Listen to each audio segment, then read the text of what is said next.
जय श्री राम जय माँ समले तो केन्दा छ सब बोलते हो एटा हो more life row first mini blog. तो आमे सकाले उठी कर एटा जाउ छ रनिंग।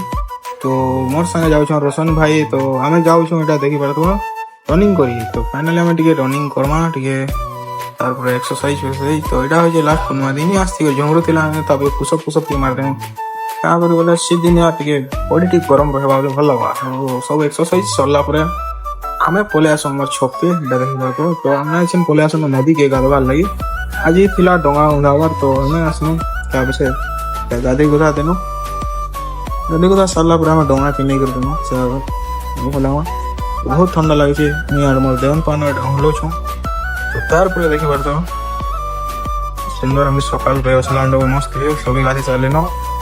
तो आमे पले आसनो घर के घरे टिके मोर मा देथिले पोषक खावाले तबे चना टिके और डाउजी चिया से पी देनी का थेलो मो डाइटिंग रे असन टिके एसन टिके हम जिम फिम जाउ छी। तो एसन जिम हम दुकान के तो मोर गुटे दुकान अछि मोबाइल रिपेयरिंग दुकान। तो इने सब ब्लूटूथ ईयरकॉर्ड सब मिली जासे।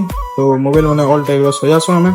तो एडा होचे हमर चका पाना जे की गाड़ी सजासन। तो तार पर हम कोन पूजा। तो आज मिनी ब्लॉग ता केंदा लागला को कमेंट रे। तो बाय बाय।